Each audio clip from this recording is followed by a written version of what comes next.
56 മുതൽ കേരളം എന്ന് പറഞ്ഞൊരു സ്റ്റേറ്റ് ഫോം ചെയ്ത്. അതിന് മുമ്പ് കേരളം എന്നുള്ള സ്റ്റേറ്റ് ഉണ്ടായിരുന്നില്ല.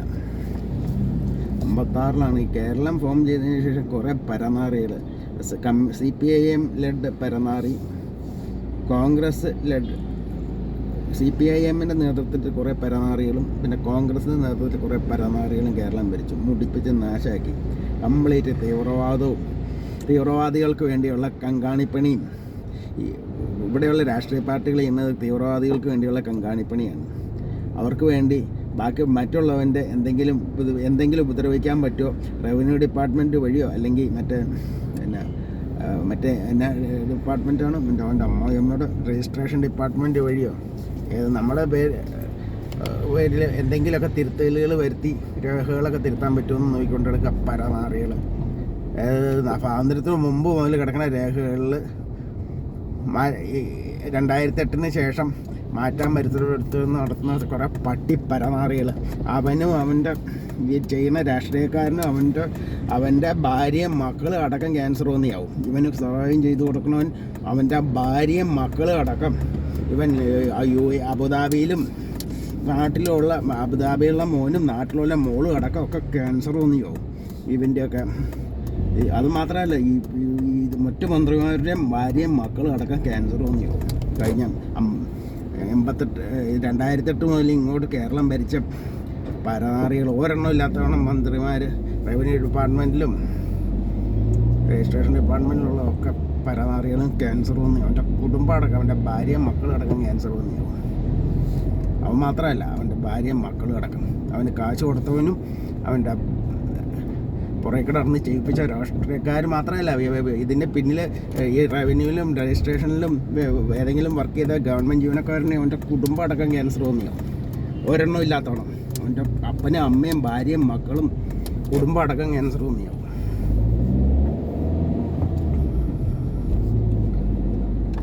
കുറേ പരനാറികളുണ്ട് കേരളം വെച്ചുകൊണ്ട് കൊടുക്കും.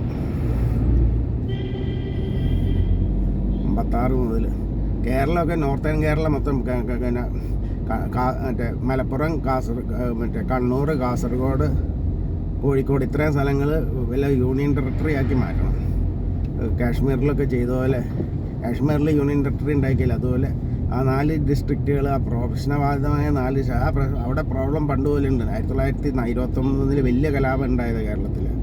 ആ പ്രദേശങ്ങളിൽ പ്രശ്നങ്ങൾ പണ്ടുപോലെയുള്ള സ്ഥലം. ആ പ്രശ്നബാധിത പ്രദേശങ്ങളിൽ യൂണിയൻ ടെറിട്ടറി ആയിട്ട് മാറ്റണം.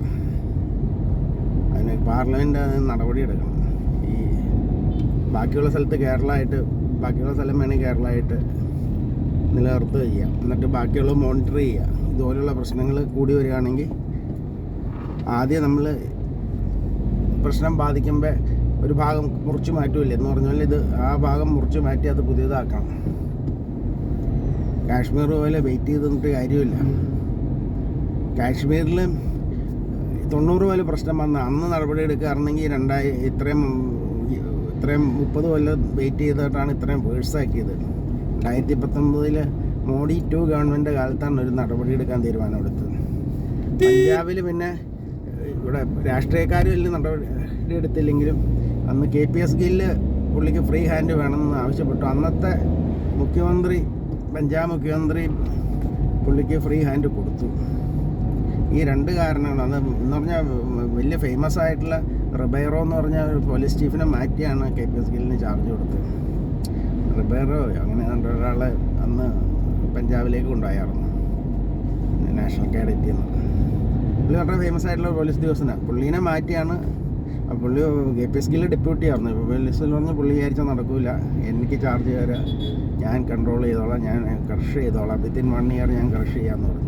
KPS ഗില്ല് SPS ഗില്ലിന് ചാർജ് കൊടുത്ത് പുള്ളി ഒരു കൊല്ലത്തിനുള്ളിൽ ഫുൾ മേജർ ടെററിസം ക്രഷ് ചെയ്തു. പുള്ളി 3-4 കൊല്ലത്തിനുള്ളിൽ കംപ്ലീറ്റ് അടിച്ച് ഒതുക്കി നാശാക്കി വിട്ടു. എല്ലാത്തിനെയും പരിപാടി തീർത്തു വിട്ടു. പിന്നെ KPS ഗില്ലിൻ്റെ ചെയ്ത നടപടിക്ക് ശേഷം പിന്നെ അവിടെ ഒരു പ്രശ്നമേ ഉണ്ടായിട്ടില്ല പഞ്ചാബിൽ. കാശ്മീരിൽ 2 എയർ സ്ട്രൈക്കാണ്. ഒന്ന് ഇവിടെ കാശ്മീരിൽ യൂണിയൻ ടെറിട്ടറി ആക്കി തീവ്രവാദം കുറയാൻ കാരണം. പിന്നെ എയർ സ്ട്രൈക്ക് പാകിസ്ഥാനിൽ നടത്തിയ 2 എയർ സ്ട്രൈക്കുകൾ. ഈ 2 കാരണങ്ങൾ കൊണ്ടാണ് കാശ്മീരിൽ തീവ്രവാദം കുറഞ്ഞത്. കാരണം ഇനി കൂടുതൽ വന്നു കഴിഞ്ഞാൽ വീണ്ടും ബോർഡർ കടന്നുള്ള ആക്രമണം, ഇവർ ബോർഡറിൽ കൂടെ രഹസ്യമായിട്ട് ആളെ വിട്ട് ഇവിടെ ചെയ്ത് കഴിഞ്ഞാൽ നമ്മൾ നേരെ പോയി അടിക്കും എന്നുള്ള ക്ലിയർ മെസ്സേജ് കൊടുത്തു.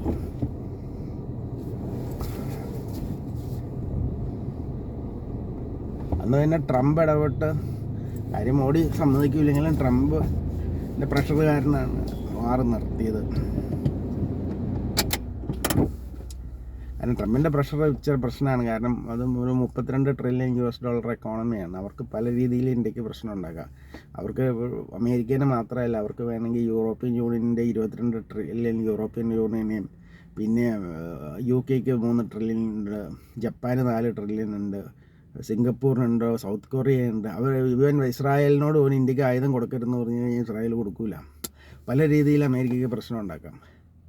ഇന്ത്യക്ക് ആയുധം കൊടുത്തു കഴിഞ്ഞാൽ ഞങ്ങൾ നിരോധനം ഏർപ്പെടുത്തുമെന്ന് പറഞ്ഞാൽ ഇസ്രായേലിനൊന്നും ചെയ്യാൻ പറ്റാത്ത സിറ്റുവേഷൻ വരും. അപ്പോൾ പല രീതിയിൽ US പ്രശ്നം ഉണ്ടാക്കാം. അത് മോഡിക്ക് അറിയാം. US പിണക്കണം അത്ര സേഫായിട്ടുള്ള കാര്യമല്ല എന്നറിയാം. അല്ലാതെ ഇവർ ഈ രാഹുൽ ഗാന്ധി ഒന്നും അറിയാതെ ഏതെങ്കിലുമൊക്കെ പറഞ്ഞ പോലെ അല്ല കാര്യങ്ങൾ. അത് മോഡിക്ക് കാര്യമായ പ്രശ്നം.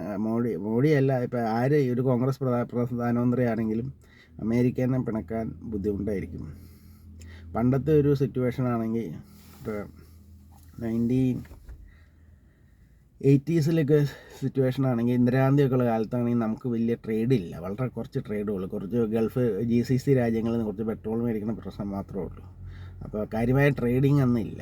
അപ്പോൾ ഇന്ത്യക്കുള്ളിലുള്ള ഇതാണ് ട്രേഡിങ് വളരെ കുറവാണെന്ന്. അപ്പോൾ നമുക്ക് എന്ത് ഇൻഡിപെൻഡൻ്റ് ആയിട്ട് നമുക്ക് എന്ത് സ്ട്രോങ് ഡിസിഷൻസ് എടുക്കാം. ഇപ്പോൾ നമ്മുടെ എക്കോണമീസ് ലിങ്ക്ഡ് ടു ഒരുപാട്, ഇപ്പോൾ ഏറ്റവും കൂടുതൽ ട്രേഡ് നടത്തുന്ന 2-3 എക്കോണമീസ്, ഒന്ന് EU ആയിട്ട് നടത്തുന്നുണ്ട്, US ആയിട്ട് നടത്തുന്നുണ്ട്, ചൈനയായിട്ട് നടത്തുന്നുണ്ട്, ഈവൻ UAE ആയിട്ട് നടത്തുന്നുണ്ട്. 500 ബില്യണുള്ള UAE പിണക്കാൻ പോലും മോഡി തയ്യാറില്ല. പിന്നെ 32 ട്രില്യണുള്ള US പിണക്കുമോ? 500 ബില്യണുള്ളൊരു മറ്റേ GDP ഉള്ള UAE പിണക്കാൻ മോഡിക്ക് പേടിയാണ്. പിന്നെ ഇപ്പോൾ 32 ട്രില്യൺ US. അതിപ്പോൾ മോഡിയല്ല, വേറൊരു പ്രധാനമന്ത്രി വന്നാൽ ഈ സെയിം പ്രശ്നം വരും. അവർ മറ്റുള്ളവരെ പിണക്കാനായിട്ട് നോക്കൂല. കാരണം ഒരുപാട് ട്രേഡും മറ്റ് കാര്യങ്ങളും ഉള്ളതുകൊണ്ട്. അല്ലാതെ ഈ അമേരിക്കനെ എന്ന് പറഞ്ഞു കഴിഞ്ഞാൽ അമേരിക്കയുടെ അടിമയായിട്ട് പോകണമെന്നല്ല. നമ്മുടെ ഇൻട്രസ്റ്റ്, ഈ ഇവിടെയുള്ള ബിസിനസ് കമ്മ്യൂണിറ്റിയുടെ ഇൻട്രസ്റ്റ് പ്രൊട്ടക്റ്റ് ചെയ്യാൻ വേണ്ടി മോഡി മിണ്ടാണ്ടിരിക്കുന്നതാണ് വലുതും. കാരണം US കൊണ്ടുവന്ന ഒരു 50% ഇപ്പോൾ അവനൊരു കൊണ്ടുവന്നൊരു 50% ടാരിഫ് അടിച്ച് തന്നു കഴിഞ്ഞാൽ ഇവിടെയുള്ള നമ്മുടെ സാധാരണ ഇവിടെ ഈ സിന്തൈറ്റ് ഗ്രൂപ്പ് പോലെ, അല്ലെങ്കിൽ എക്സ്പോർട്ട് ചെയ്യണ അമേരിക്കൻ എക്സ്പോർട്ട് ചെയ്യണ സിന്തൈറ്റ് ഗ്രൂപ്പ്, മറ്റേ പ്ലാൻ ലിപ്പിഡ്സ് ഗ്രൂപ്പ്, മറ്റേ ഇവരെന്നെ നമ്മുടെ 2020 മറ്റേ കിറ്റസ് ഗ്രൂപ്പ്, അങ്ങനെയുള്ള ആളുകൾക്ക് അഫക്റ്റ് ചെയ്യണേ. മോഡിക്ക് കാര്യം ഒരു പ്രശ്നം ഉണ്ടാവില്ല. പക്ഷേ ഇപ്പോൾ ഇന്ത്യയിൽ മൊത്തത്തിൽ നമ്മുടെ വ്യവസായികളെ അഫക്റ്റ് ചെയ്യുമ്പോൾ അത് ഇന്ത്യനെ അഫക്റ്റ് ചെയ്യും, ഇന്ത്യൻ എക്കോണമീനെ അഫക്റ്റ് ചെയ്യും. അപ്പോൾ അത് മോഡിക്ക് അന്നേരം ഇവരെ വെറുപ്പിച്ചൊരു തീരുമാനം എടുക്കാൻ പറ്റില്ല. US വെറുപ്പിച്ച തീരുമാനം എടുക്കാൻ പറ്റില്ല. കാരണം നമ്മുടെ എക്കോണമി ലിങ്ക്ഡായിപ്പോയി മറ്റേ വേൾഡ് എക്കോണമിയായിട്ട്. നമ്മളത് ഡീലിങ്ക് ചെയ്യാനും പറ്റില്ല. ഇനി ഡീലിങ്ക് ചെയ്താൽ ഇവിടുത്തെ ഗ്രോത്ത് കുറയും. അപ്പോൾ നമുക്കത് ഡീലിങ്ക് ചെയ്യാനും പറ്റില്ല. അപ്പോൾ അത് വലിയ പ്രശ്നത്തിലാണ്. അപ്പോൾ അവരുമായിട്ട് ഇഷ്ടമില്ലെങ്കിലും നമുക്ക് അഡ്ജസ്റ്റ് ചെയ്ത് പോകേണ്ടി വരും. വേൾഡ് എക്കോണമിയായിട്ട് മറ്റ് രാജ്യങ്ങളായിട്ട് നമുക്ക് ഇഷ്ടമായില്ലെങ്കിൽ നമുക്കത് അവരുമായിട്ട് ഇത് ചെയ്ത് പോകേണ്ടി വരും. അപ്പോൾ അത് ആ ഒരു സിറ്റുവേഷനാണ് ഇപ്പോൾ നടക്കുന്നത് US ആയിട്ടുള്ള ഇത്. അല്ലാതെ ഇപ്പം എന്താ പറയുക, ഇവിടെ മൊത്തം അത് എഴുതി കൊടുത്തു ഇത് എഴുതി കൊടുത്തു എന്നല്ല. ഇപ്പം 10 ചക്ക അങ്ങോട്ട് കയറ്റുമതി ചെയ്യുമ്പം 10 മാങ്ങ ഇങ്ങോട്ട് കയറ്റുമതി ചെയ്യാനുള്ള പെർമിഷൻ കൊടുക്കും. അതിപ്പോൾ ഇന്ത്യയിലെ ഫാർമേഴ്സിന് അതുകൊണ്ട് ദോഷമാണെന്ന് വിചാരിച്ചിട്ടൊന്നുമല്ല. അതൊരു ഗീവ് ആൻഡ് ടേക്ക് പോളിസിയുടെ ഒരു ഭാഗമാണ്. നമ്മൾ അങ്ങോട്ട് 10 ചക്ക കയറ്റുമതി ചെയ്യുമ്പോൾ അവിടെ നിന്ന് ഇങ്ങോട്ട് 10 മാങ്ങ നമ്മൾ പെർമിഷൻ കൊടുക്കേണ്ടി വരും. അല്ലെങ്കിൽ പിന്നെ ട്രേഡ് ഉണ്ടാവില്ല. അവർ പറയും നിങ്ങളുടെ ചക്ക അവിടെ ഇരിക്കട്ടെ അങ്ങോട്ട് വേണ്ടെന്ന് പറയും. അപ്പോൾ നമുക്ക് ഈ ഗീവ് ആൻഡ് ടേക്ക് പോളിസിയാണ് അതിൽ നമുക്ക് കുറച്ചൊക്കെ നമ്മൾ അങ്ങോട്ട് ട്രേഡ് ചെയ്യുമ്പോൾ നമ്മൾ ഇങ്ങോട്ടും കുറച്ച് അലവ് ചെയ്യേണ്ടി വരും. അത്രയൊക്കെ ഉള്ളൂ. അല്ലാണ്ട് ഇതിൽ വലിയ ഇന്ത്യയിലെ ഫാർമേഴ്സിനെ ബുദ്ധിമുട്ടിക്കാനോ അല്ലെങ്കിൽ മറ്റൊന്നുമല്ല. അത് നമ്മൾ ട്രേഡിങ് വരുമ്പോൾ ചെറുതായിട്ട് ഗീവ് ആൻഡ് ടേക്ക് വേണ്ടി വരും. അല്ലെങ്കിൽ 100 തേങ്ങ അങ്ങോട്ട് കയറ്റി വെച്ച് കഴിഞ്ഞാൽ ഇങ്ങോട്ട് 1000 അടക്കം ഇങ്ങോട്ട് ഇറക്കുമതി ചെയ്യേണ്ടി വരും. അപ്പോൾ അത് പറ്റില്ല എന്ന് പറഞ്ഞു കഴിഞ്ഞാൽ എന്നാൽ നിങ്ങളുടെ സാധനം ഇങ്ങോട്ട് വേണ്ടെന്ന് അവരും പറയും. അതാണ് പ്രശ്നം.